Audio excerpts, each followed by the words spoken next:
ಹೇಳು ಒಂದೇ.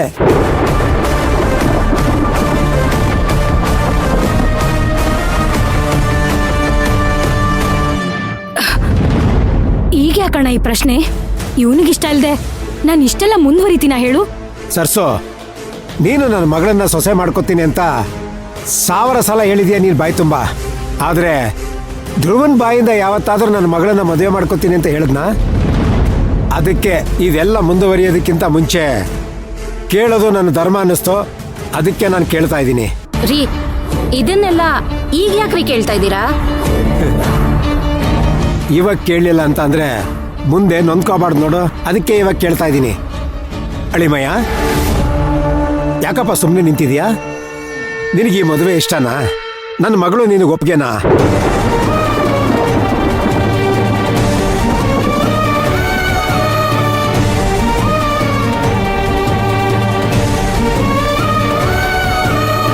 ಈ ಮದ್ವೆ ಇಷ್ಟ ಇಲ್ಲ ಅಂತ ಹೇಳ್ಬಿಡೋ ಧ್ರುವ.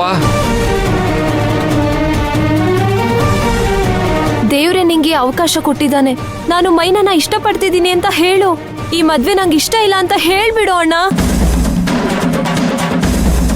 ಇಷ್ಟ ಇಲ್ಲ ಅಂತ ಮಾತ್ರ ಹೇಳ್ಬಿಡಿ ಧ್ರುವ. ಒಪ್ಪಿಗೆ ಇದೆ ಅಂತ ಹೇಳಿ, ಒಪ್ಪಿಗೆ ಇದೆ ಅಂತ ಹೇಳಿ.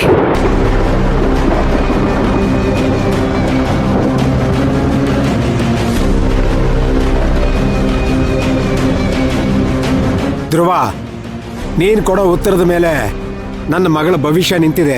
ನಿನ್ನ ಮನಸ್ಸಲ್ಲಿ ಏನಿದೆ ಅಂತ ಇವತ್ತು ನನಗೆ ಗೊತ್ತಾಗಲೇಬೇಕು. ಹೇಳು, ನನ್ನ ಮಗಳು ನಿನಗೆ ಸಂಪೂರ್ಣವಾಗಿ ಒಪ್ಪಿಗೆ ಇದೆಯಾ?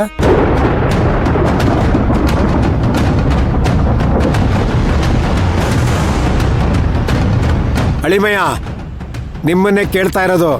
ಹೇಳು ಅಂದೆ. ಅಳಿಮಯ್ಯ, ನಿಮ್ಮನ್ನೇ ಕೇಳ್ತಾ ಇರೋದು. ಇವಾಗ ಹೇಳ್ತೀಯ ಇಲ್ವೋ? ಹೇಳು ಅಂದೆ. ಏನಾಗಿದೆ ಅಂತ ಹೇಳು. ಇಷ್ಟ ಇದೆಯಾ ಇಲ್ವಾ ಅಂತ ಹೇಳು. ಈಗ ಅಳಿಮಯ್ಯ ನಿಮ್ಮನ್ನೇ ಕೇಳ್ತಾ ಇರೋದು. ಎಲ್ರ ಮುಂದೆ ಉತ್ತರ ಹೇಳು. ಸರ್ಸು, ಅವನಿಗೆ ಹೇಳೋದಕ್ಕೆ ಹೇಳು. ಇಷ್ಟು ಜನಗಳ ಮಧ್ಯೆ ಹೇಳು. ನನ್ನ ಮಗಳು ನಿನಗೆ ಇಷ್ಟ ಇದೆಯಾ ಇಲ್ವಾ ಅಂತ ಹೇಳು. ಇಲ್ಲ ಇಲ್ಲ ಇಲ್ಲ